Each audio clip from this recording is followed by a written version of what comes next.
My brain almost wanted to take me off on another tangent here, but I'll do my best to stay focused. Oh, come on. Go for it. Go for it. You've been so good this show. Don't tempt me. Let's get started. All right. Episode 2, the interim name, the RFRE Real Estate Show. I'm Andrew Roach Family Real Estate team, based out of Milton, Ontario. And my co-host here. I'm Ross Bridges, Ross Bridges Real Estate team. We're located in the Oakville, Burlington market, a little bit south of Andrew. Yeah, awesome. Both in Halton region, both with many years of experience, both decided to, similar work ethic, et cetera, decided to start doing some shows together as we were chatting on the phone and throwing ideas back and forth. And we just said, hey, let's do this. So here we are, episode 2. First episode was fun. A lot of back and forth, covered a lot of topics, high level. And I think today we decided, after debriefing our last show, we wanted to dig into one of the topics a little bit deeper, because we think it's important, given the market conditions that we're in right now, and a lot of questions that are bouncing around from the public as people are trying to understand and navigate this market. So we decided to get into, why is this real estate market like this? Why is it crazy bananas? Why are things going up, 3% a month or 5% a month, right? Stats came out today. Neither of us had a chance. We had busy schedules to dig into the stats, but we're expecting them to be very strong month over month. So we'll get into that in a later episode as to what those are. But ultimately, I think everybody understands, everybody is seeing the real estate market going up. Everybody knows what's happening, right? It's a crazy real estate market, right? It's certainly a seller's market. So we wanted to get into some of the reasons why this is happening. Why is it like this? You have some theories? I got mine. What are yours? Oh, absolutely. Yeah, no, I mean, just when I've been going out a few times to the stores recently, talking to some of my local vendors, they're always asking me right now, like, the market's crazy. It's just gone bonkers, like you said, bananas. So it's why is the market the way it is? There's so many different reasons. I think and we've touched on many of them.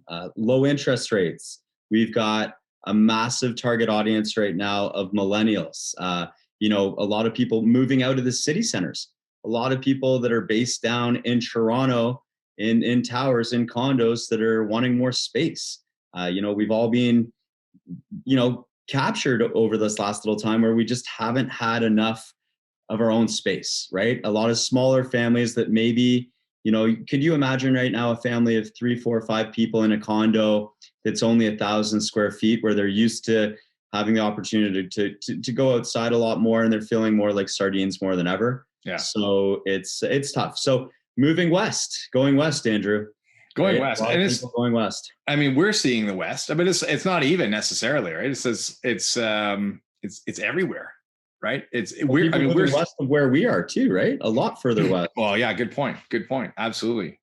So, and then low supply. I mean, it might be one of those other things, which, you might get into that as far as like, the COVID is going to be a factor giving low supply, as well as people wanting to move, but not being able to. So you touched on interest rates, immigration. No, you didn't touch about immigration. We'll talk about immigration as well. Millennials, Toronto exodus, and then we're low supply, and then immigration being one of those factors. So let's get into each one of those headlines a little bit, right? So let's talk about interest rates. I was talking to my mortgage broker last night, I think it was. They're doing 5-year fixed at 1.5%. Unheard of. Is that crazy? Like that is, if that's not free money, it's damn near close, right? If the target inflation is 2% and they're getting close to it, and interest rates are less than inflation, that's literally free money. Well, I think about 10 years ago, like you'd be seeing 5-year fixed at 3.5%, 4.5%. Right. And we were saying it was free money then. That's true. Right. Yeah. That's true. So, and the fact is, let's be honest, interest rates probably aren't going to be going up anytime soon. We've always been directly related to the American market. We've always, right now, there's a lot of confusion with a lot of people think that prices are going to be going down, right? And like real estate prices or interest rates? Well, interest rate prices continuing to probably drop, right? Which is hard to believe. And it is. There's a lot of confusion out there with consumers thinking that at some point the markets are going to crash too. Right. And I think that's something that we can dig into a little bit deeper in this show or maybe another show. The economic situation of America, like we are always directly related to what's going on as Canada, like whatever happens. Yeah. Our economies are tied, right? They're extensively tied, right? So yeah, I mean, the American economy influences the Canadian economy for sure. But the Canadian government, I mean, we're printing money too, right? We hear about the Americans printing money, and that's true. They certainly are. But we got stimulus package after stimulus package after stimulus package up here as well, and we're doing the same thing. We're printing money, right? We just don't hear about it as much because we're overshadowed by our big loud neighbor, right? Yeah. Right. It's tough to hear the nice soft classical music in your house when your next door neighbor is blasting rock music at the top of shaking the walls, so to speak. Totally. Right. So another thing that we did touch on was obviously immigration, right? Mm-hmm. And if you think about it, like what we've seen year in, year out is the downtown, core of Toronto has been driven by immigrants. A lot of those towers, over the last 10, 15 years, Toronto was one of the leaders in the world for condominium development. Yeah. And we went from basically 10 years ago to the 7th largest market in North America to now we're the third, and we've been the third for several years now, behind New York and Los Angeles. So, the economy was booming in Toronto. No, it can't be that. Can't be that because Mexico is the largest city in North America, right? I thought we were 7. We overshadowed Chicago a few years ago. And that Chicago. Was more than a few years ago. But I think I'm talking from an economic standpoint. Oh, I apologize. I was thinking population. My bad. Okay, hit me again. No. Yeah, not populous, not density. But if we look at going back to like the growth, and hopefully someone isn't going to call me out on stats for that for third, but I believe we are. If you look about the condos in Toronto, if you look about how many new immigrants were coming in and filling up all those investment properties, people were buying all these condos, and then you had a lot of the newcomers to come into the city that were filling up a lot of those cities, looking for opportunity, looking for growth, looking for that, and that was creating a tremendous amount of stimulus. So even though that's the one major negative that we're hearing about real estate is that there has been a saturation of condos, and maybe more from a rental standpoint than a sales standpoint. Yeah. But we're seeing that where that's the one thing that's maybe holding up that major boom that you might think that maybe down the road we're gonna see how that might affect the markets in the coming years. There was, and forgive me, I can't remember where I found this stat. I think it was in a real estate group that I was part of, where they did extensive statistical analysis over and over again. But basically the idea was there that new immigrants will move to a new country, and we'll look at Canada, obviously. So where the stats are Canadian based. So new immigrants will move to Canada.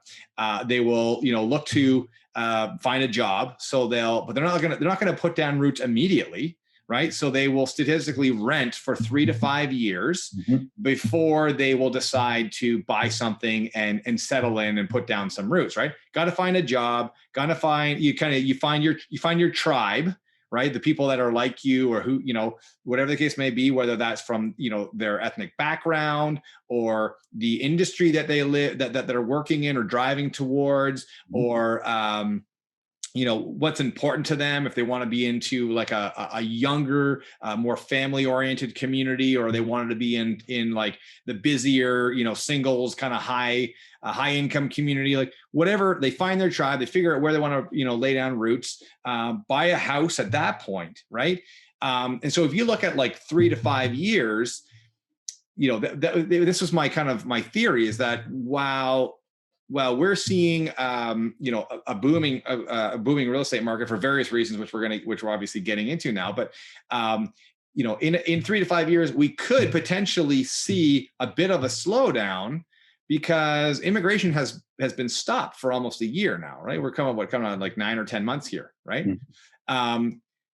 Now, the Liberal government has said that when the doors open again, they're going to boost those numbers by like almost 2 times. It was like, I think they were looking at around 250,000 to 300,000 immigrants were coming in every year, and they're going to boost that to 500,000, right, per year to make up that loss. So maybe, that doesn't happen, but it's still an interesting, thing to consider. Looking into the future to say, well, what are the causes? What are one of the causes of immigration being stopped for a year? And you got to think that there's so many people that are in our country right now, like the immigrants that have been here for many, many years, millennials. We've touched on millennials, and we'll dig deeper into that. Yeah. And people new to the country, when this does get lifted, they're probably not going to be overly concerned about the foreign tax as much, knowing that within 4 years, you get your residency, you can get that money gifted back to you. So I think it'll have a lot to do with the education and the understanding of renting, down payment, establishing credit within our country that is holding things up. So a big part of the boom is there's so many different reasons why we're seeing such a huge boom. Yeah. And to get into, the millennial element of it that you kind of touched on there, if you look at the oldest millennials, and again, whichever stat you read, because every time I look at what's the age of millennials is different for some reason. Mm-hmm. I think everybody agrees that the oldest millennials are in their mid to late 30s, and the youngest millennials are still in their early 20s, right? So if you look at that age group, that's prime real estate buying age, a population or age group, whatever, right? The age demographics. On the high end, the early 30s, they've probably already bought a condo, and they've probably been living in a condo for a while. And at this point, they're starting a family, and they maybe even have some kids, and they're looking to get that low rise type of lifestyle where you have a backyard and you can just, run in from school and dump your bags. And it's an easier lifestyle than being on the 27th floor of a condo tower, right? Nobody wants to raise a family up there. On the flip side, or on the other side, on the low end of that, you're in your early 20s, 20, 24, 25, whatever.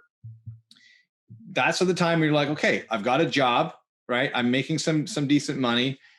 Time for me to maybe start, I've saved for a while. Maybe mom and dad gifted me my first down payment to get my foot in the door. I'm going to buy a small condo, whatever, right? Like, so they're in the house buying process already. And it's just as they move through. And again, going back to depending on what stats you read, you're looking at, 9.4, 9.3 million Canadians are millennials, right? Yeah. All moving through that house buying. That's just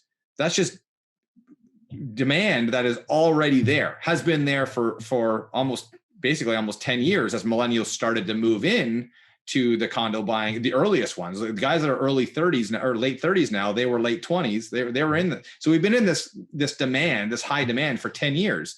Just as our population naturally ages through that process, right?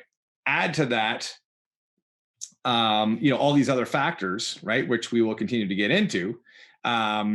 Next one that we were chatting about was, people moving out of Toronto, right? Yeah. And for various reasons, one of which we basically just talked about, people saying, okay, the older millennials not wanting to raise a family in a condo tower. So they say, I need something low rise. And can I afford a $1.5 million townhouse?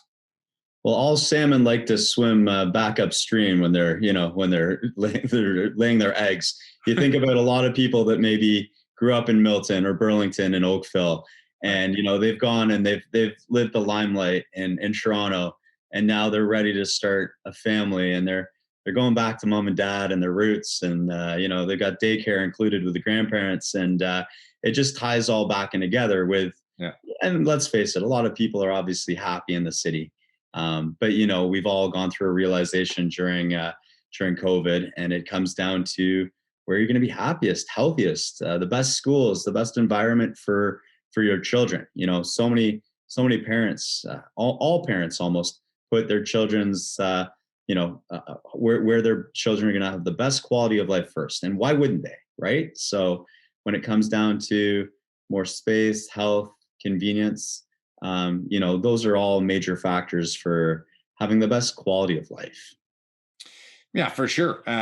Quality of life, for the family, like you said, schools, being able to walk to school. I mean, I guess you could, there's some of the best schools are in Toronto. So, Yes. not to say that you're coming out to the suburbs to get the best schools, but it's the overall, right? It's the traffic. And yeah, okay. So you might say, well, and this is the other point about, the exodus from Toronto is,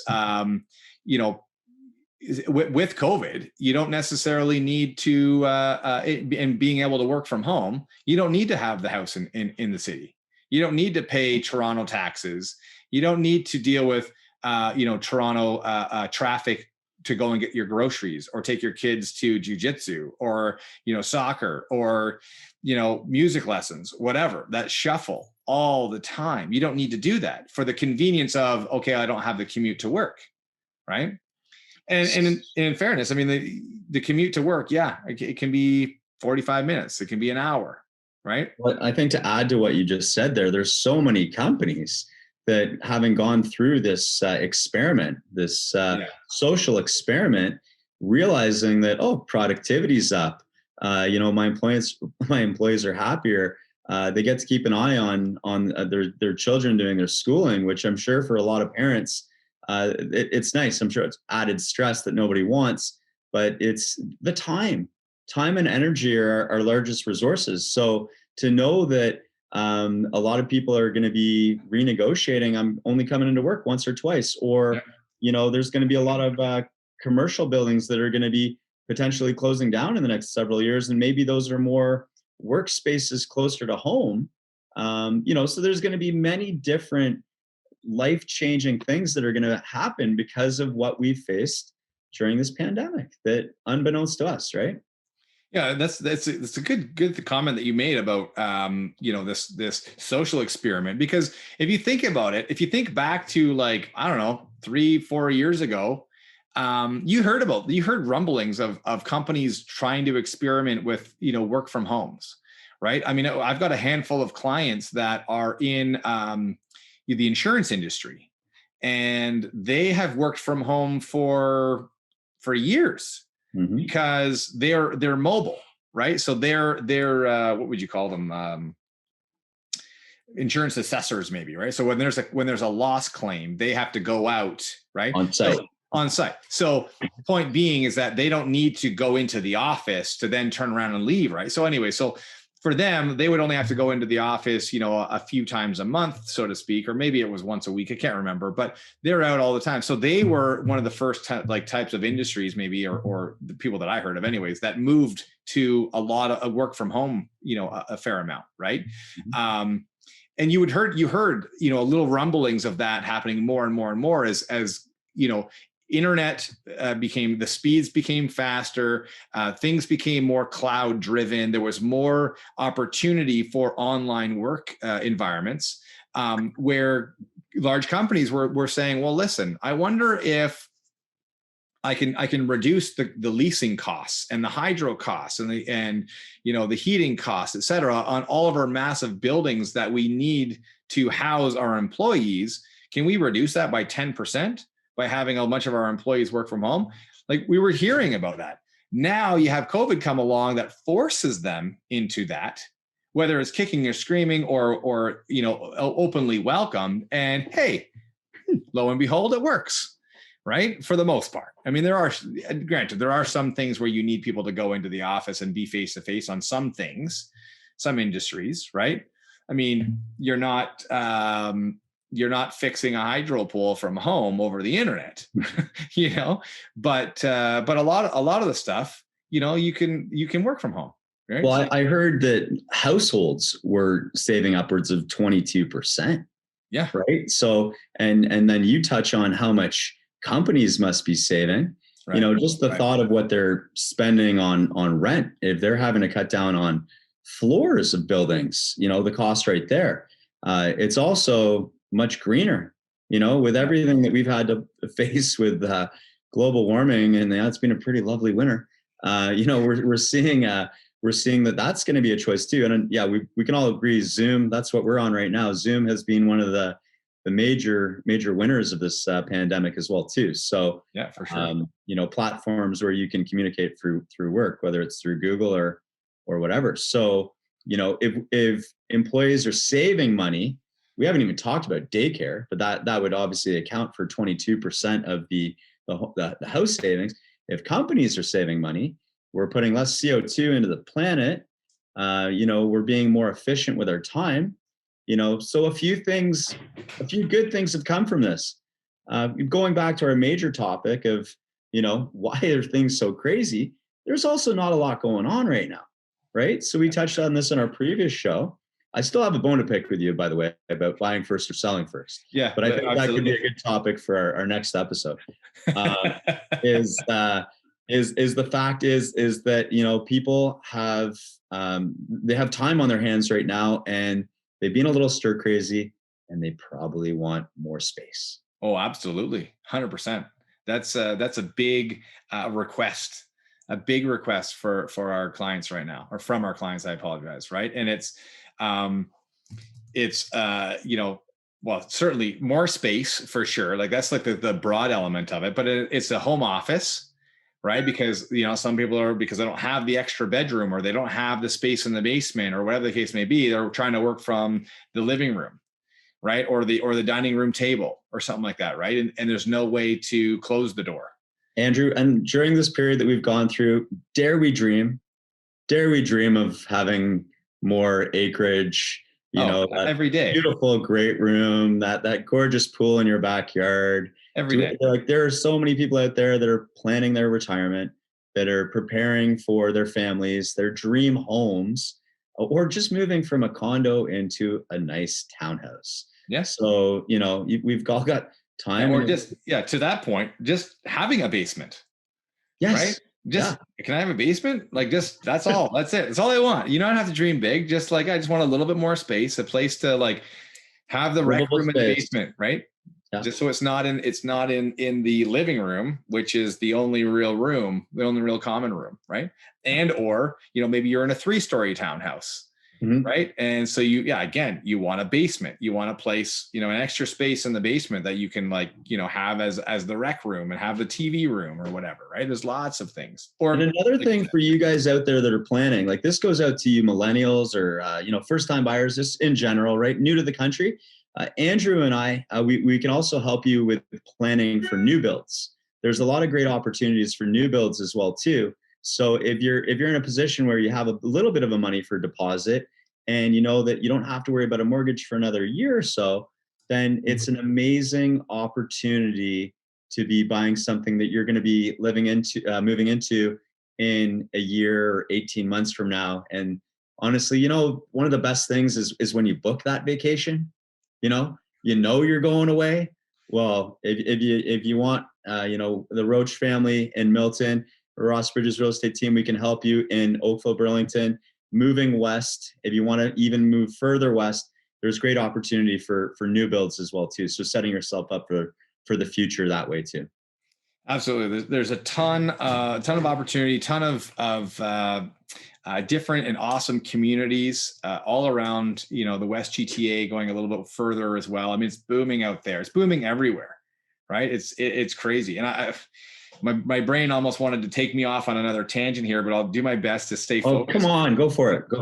You've been so good this show. Don't tempt me. Okay. I will. I promise.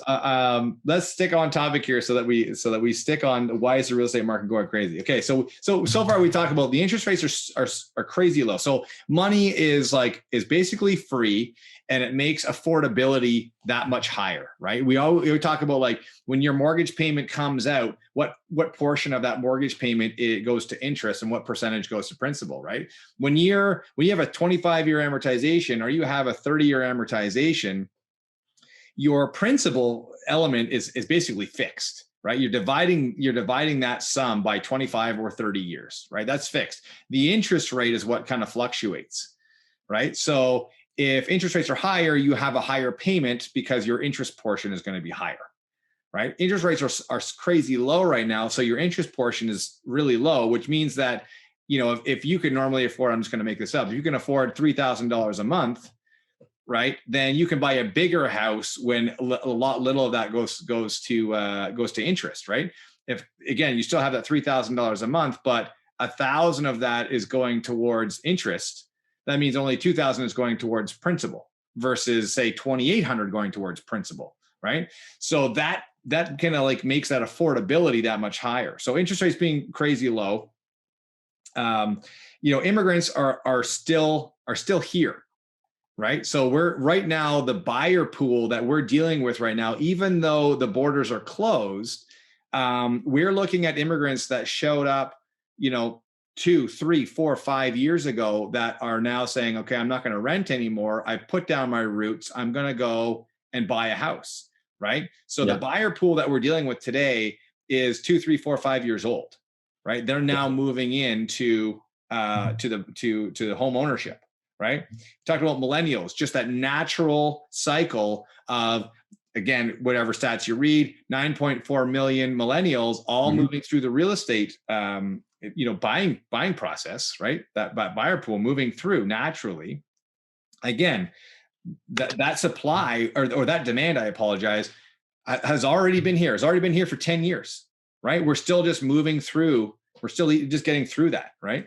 The Toronto exodus, right? So again, people saying either, again, aging up and saying, okay, I'm done with the condo tower. I'm going to go look for something low rise, and maybe they can't afford Toronto. So they're looking for something a little bit more affordable on the outskirts, right? Moving west. Or people saying, okay, I don't want to be in the COVID environment. Like I don't want the high densely populated area of Toronto. So I want something that has got a lower population density. Again, saying, well, let's move out to the suburbs.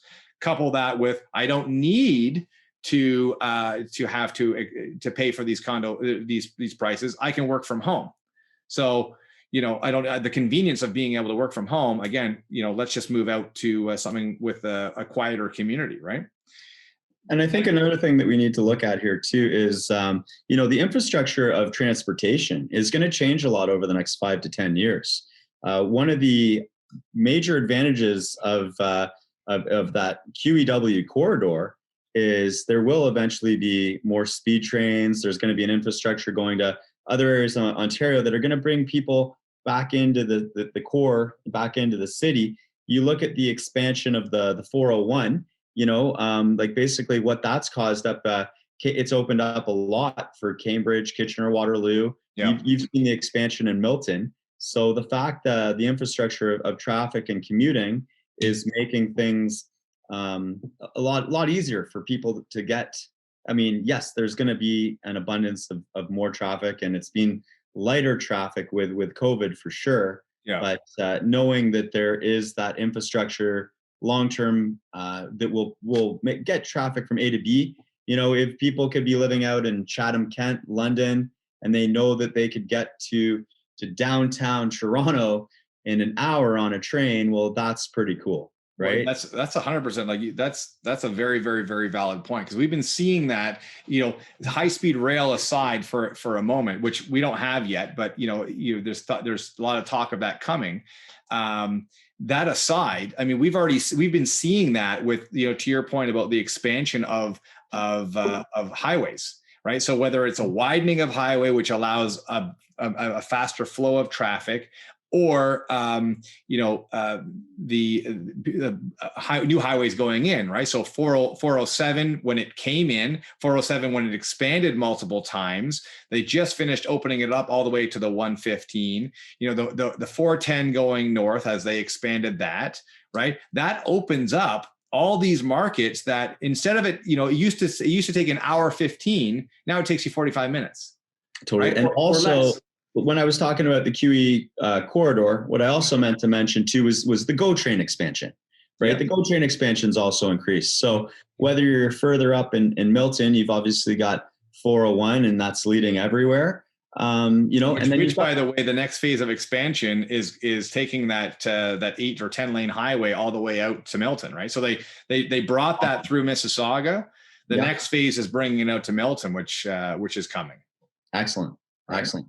So, I mean, it's nice to see that the infrastructure is going to be there. Speed trains, that's going to be pretty cool. I would recommend anyone go online and you can look at that as well too. Going back to what we were talking about with looking at the millennials, looking at a lot of immigrants, that have been here for several years right now. Things you got to be aware of too are obviously the stress tests, making sure that you have had the opportunity to have a plan, right?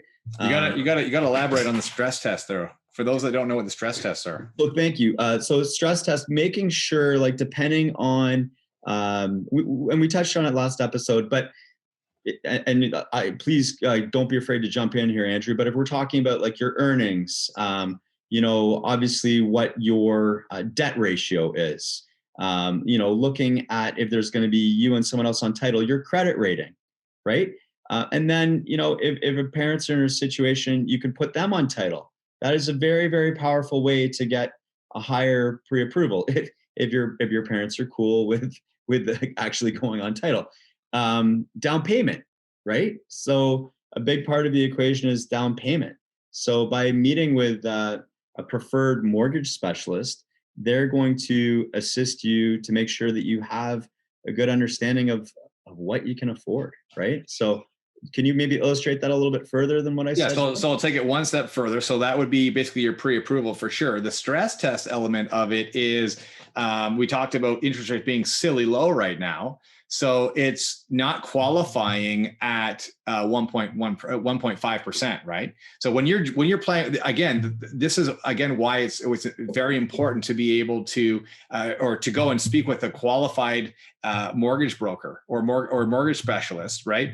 That understands how to do this, because the online calculators, when you play with those online, great tools. It's great to have extra information, but they don't tell you the whole story. So if you put in there, my interest rate is 1.5%, yeah, that'll be what your mortgage payment is, but that doesn't necessarily mean what you can qualify for, because you have to qualify. And any mortgage broker that's listening to me right now is going to just be grinding their teeth and shaking their fist, because I'm totally going to butcher this. But you and me both, brother. But I think it's either 2% higher than your posted rate, or within the 2% higher than the contract rate. I apologize. So instead of 1.5%, it would be 3.5%, or within a certain amount of I think it was 2% higher than the contract rate or the posted rate, whichever one is higher. And I should have looked this up ahead of time, but I didn't realize we're going to go down this road. But anyways, the point is the same. The stress test is to say, if interest rates went up to 5%, can I still qualify? Right? Interest rates are 1.5%, but if they skyrocket, or just say skyrocket, but if they go back up to, even what's below historical averages, right, at 4.5%, 5%, can you still make your payments? Right? And that's sometimes if you will go down the road and you say, okay, I'm going to go and buy a house because my mortgage payment, I can afford that. That fits within my ratio. And you don't get pre-approved and you go out and you buy a house firm, right? Because you're like, no problem. And it turns out that you don't qualify because you don't fall within the stress test. That's going to be, it's going to be a dark day, a dark few months, maybe a few years. And one of the other things that the bank looks at is actually what you do for a living. So if you are self-employed, if you're a contractor, then, it's going to be a lot. They're not as lenient with you as if you have, say, a government job, if you're working for a financial institution. So just take all those things into consideration. And that's why, we want people to get, and another thing here too, guys, that's really important to know is you can lock those rates in. Most places will lock them in for 120 days. I hear others 90, but you can lock those rates in for the next 3-4 months. So that's, you could do that now and you're good to go. Just so you know, versus having to wait. We don't anticipate rates going up, but just so that you're aware and you're prepared. Yeah. And furthermore, just on that note, as you kind of reminded me, when you're dealing with a new build, right? Certain banks will, once you're approved, once you're qualified and approved for that house, it could be not ready for 2 years, and the market crashes, you lose your job, you got illness, whatever the case may be, and you no longer qualify, you'll still get the house. You were qualified once, and once you've qualified, you're done. Once you're approved, you're done for however long it takes, right? So make sure that you go ahead and you get, go through the proper channels and make sure that everything is done properly beforehand. And just to go on that point for 1 second. So say you're still lucky enough that you have the comfort of living from home, but you want an exit strategy for getting out of the house, and you do buy that new build. Well, you're buying it today. Let's just say you're buying that 1-bedroom condo, wherever the heck it is, and it's listed for $399. Just to give you a number.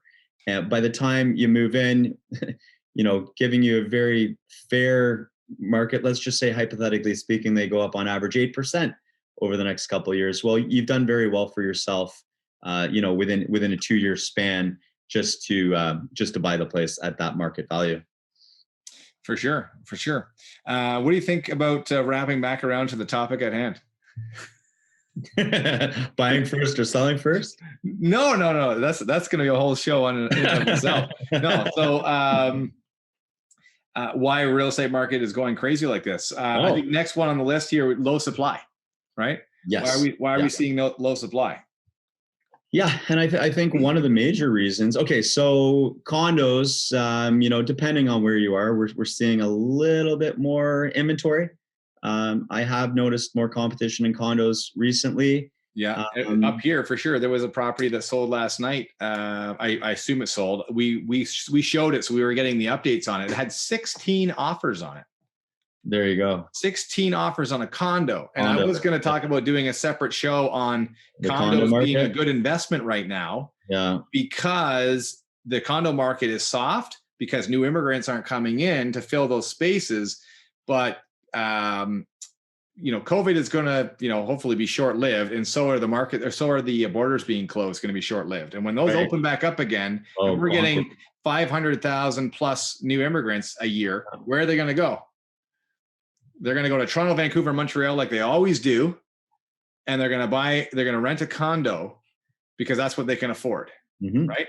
Yeah. So I think that condos would be a good spot. Anyways, that aside, I totally hijacked that, but yeah. So generally soft right now. The condo market. For sure. And then we could talk about any city right now. We could list off every city in the GTA and further out, all the way to Niagara Falls. Almost everything is selling in crazy competition. I'm hearing, like we talked about last show, 40, 50 plus offers, right? Yeah. So you're telling me I got a chance. I think that the reality comes in. We touched on bully offers last episode. It's getting in early and often. It's why, Andrew? Why? I mean, I think we've talked about it the whole show, but why are we seeing such low supply right now? It's early in the year. People are waiting for the spring market.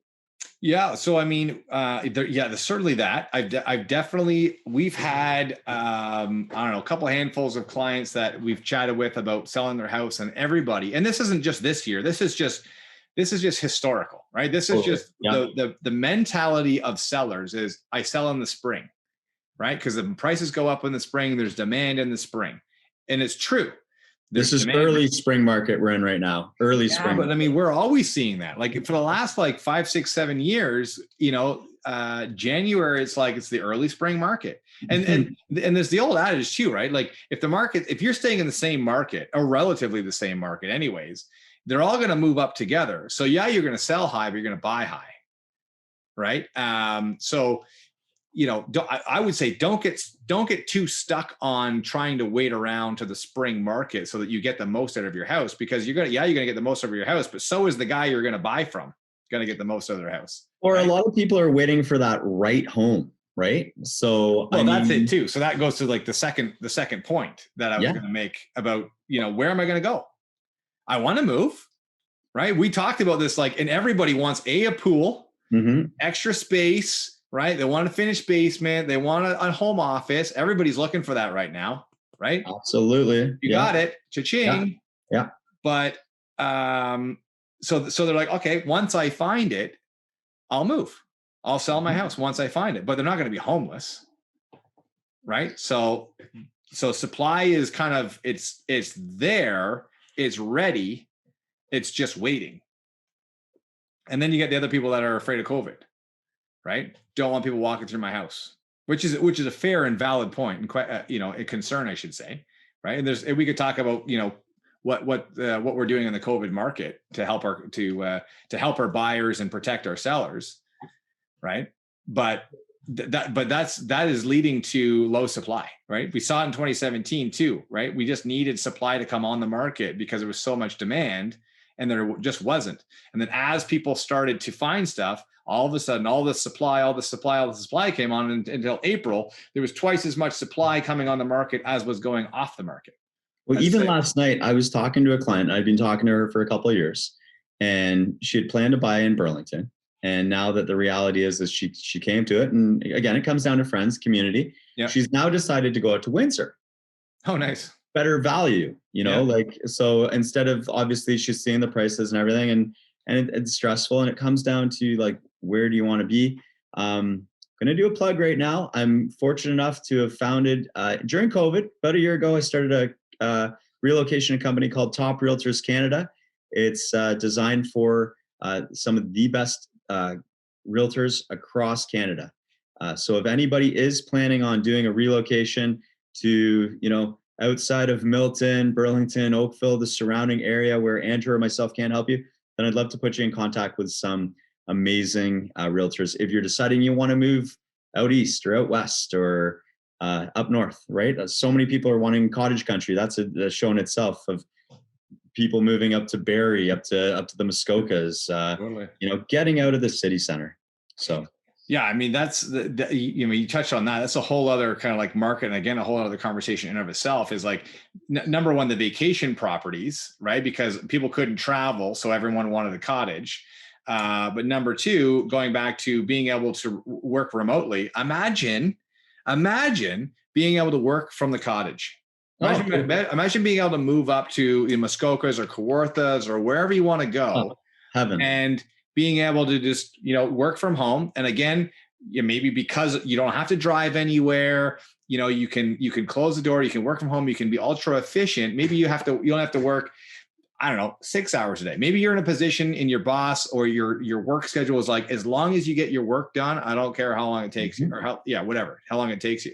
Right? Or you buy a cottage in Long Point and it's only an hour away, Long Point. So we're more towards St. Catharines. Right. Okay. So, okay. Down on it's Lake Ontario. I was not Erie or Erie. I think it's Erie, but it could be Ontario. But anyway, the point is, it's only an hour away from the city center. So I think it's off Highway 25. I was there maybe 15 years ago, but it was beautiful. It was beautiful, and it was much cheaper too.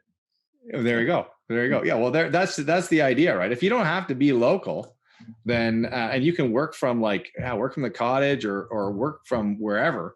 That would be amazing. That'd be amazing. I'm looking it up right now. I got to find out what a Long Point is. The hamlet. Is this the right place?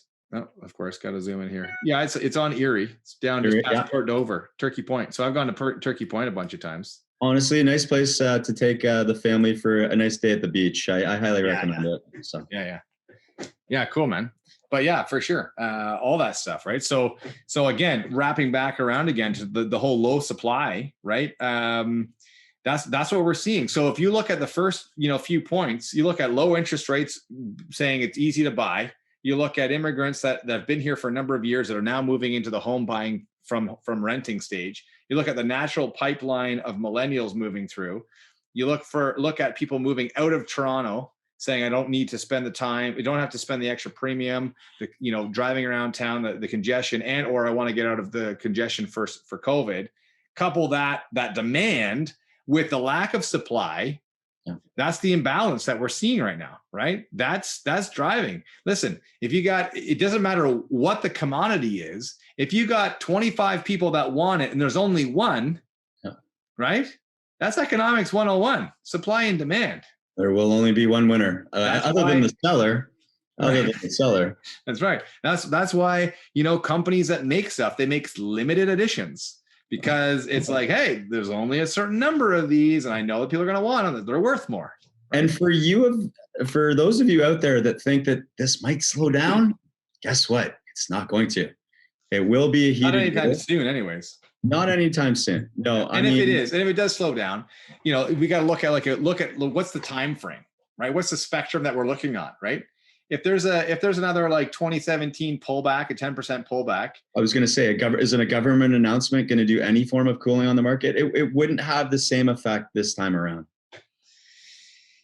I think that there was enough supply coming on the market in April that there was more to it than just the government announcement, because the government announcement didn't affect like you and me buying a house. It had no relevance in 2017 to me saying I'm going to sell my condominium and I'm going to go buy a townhouse. But for all of those foreign investors, there was a tremendous amount of people coming from the Middle East, coming from China, coming from other parts of the world. And all of a sudden, that major, that was completely slowed down. So yeah, for people that had been here generations, or even, first generation, second generation, they'd been here long enough. There was a great opportunity there where things had slowed down for a little bit, right? We saw a correction, and we did see a correction a year ago. We saw a correction back in, it was March of 2020, when we were all scared during the start of COVID. Yeah. Right? Everybody pulled back, right? Again, and that goes back to, supply demand, right? So the demand went away. Supply was still there. Houses were still on the market. Mm-hmm. But demand went away, even temporarily, even if it was, because they're like, hang on a second, how bad is this going to be? I don't want to go outside. I don't want to get sick. Right. And even if it was like unintentional, right? You look at like the seasonality of the Christmas season, right? Every Christmas, it's not that people don't need to move. It's not that people don't need a house. It's just that mentally their minds are somewhere else during that time. Absolutely. Right. Investors or people that do not celebrate Christmas. I mean, a lot of people, savvy investors, will say, yeah, like, and I tell my clients, you want to start looking, you're looking for a deal, you're looking for a sale. Great time to start, middle of November, right. Right up until maybe that second week of January. But there's a lot of people that start early activity right at the beginning of the year. And we've seen it last year. I remember it was early January and things were crazy. Right. Things were so crazy right at the beginning of last year and then it was the COVID storm that just kind of shut everything down. Yeah. Right? Yeah. Last year would have been a bonkers year, the way it started. Absolutely. Right. And then COVID came and it was like, and then it was, hang on a second. Right. But yeah, the demand was there. The demand was there for sure. Absolutely. Yeah. So synopsis of the show, the synopsis, is that the right word? The wrapping things up, the whole idea about the show. The big answer that we're looking for as to why the market's crazy like this, supply demand imbalance, right? We're seeing all the reasons why the demand is there, and we're seeing the reasons why the supply is not there. Right. But we'll follow the stats, right? New stats came out today. We'll both have a peek, dig into that really, really deeply, because it's more than just looking at a number, and bring you some of that information, hopefully on the next show, even if it's just kind of a little bit of a high level, little market snapshot kind of thing. But we've touched on a lot of things even just today for future topics that we can get into. First of which is going to be whether to buy first or sell first. Absolutely.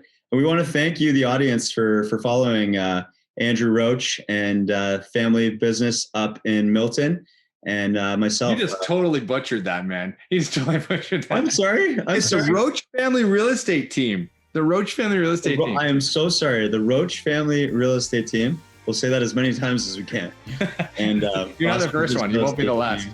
In the Oakville, Burlington area as well too. So, say that again. I was talking over you. The Ross Bridges Real Estate team. Thank you. Yeah. So we're both here to help you. And if you have any questions, find us online. We look forward to our next show.